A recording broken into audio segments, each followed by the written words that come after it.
நாம் ஏன் பிறந்தோம் அப்படிங்கிற கேள்வி கவலையாக இருக்கிற நேரம் சில நேரம் பார்த்தீங்களா இருந்தால் நமக்குள்ளே வரும். ஏன் பிறந்தோம் அப்படின்ட்டுன்னு.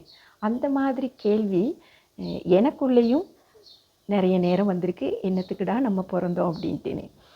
ஆனால் நம்ம ஏன் பிறந்தோம் அப்படிங்கிறதுக்கு நம்ம நிறைய காரணங்கள் சொன்னாலும் அந்த காரணங்கள் சில நேரம் நமக்கு ஓகேவாக இருக்கும். சில நேரம் சிலருக்கும் அந்த ஆன்சர் வந்து ஓகேவாக இருக்கும்.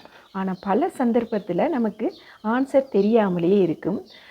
நான் ஒரு புக் படித்ததில் இதுக்கான ஒரு ஆன்சர் அது ரொம்ப ரொம்ப மனசுக்கு சந்தோஷமான ஆன்சராக கூட இருந்துச்சு. அதை நான் உங்கள்கிட்ட சொல்லலான்னு யோசிக்கிறேன். டாக்டர் ராதாகிருஷ்ணன் சொல்கிறாரு, நம்ம பிறந்திருக்கிறது வந்து லவ் பண்ணுறதுக்காகவும் க்ரியேட்டிவ் பண்ணுறதுக்காகவும் அப்படின்னு சொல்லியிருக்காரு.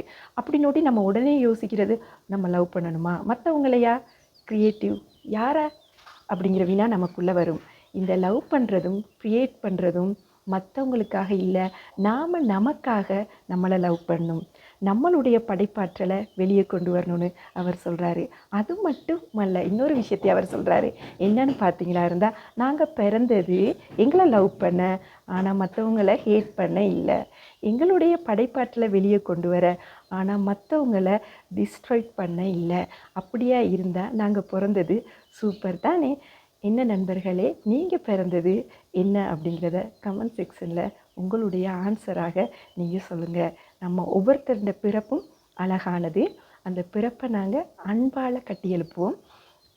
நாங்கள் எங்களை லவ் பண்ண இருந்தால் இந்த லைஃப் வந்து சூப்பராக இருக்கும். பிடிச்சிருந்தால் லைக் பண்ணுங்கள்.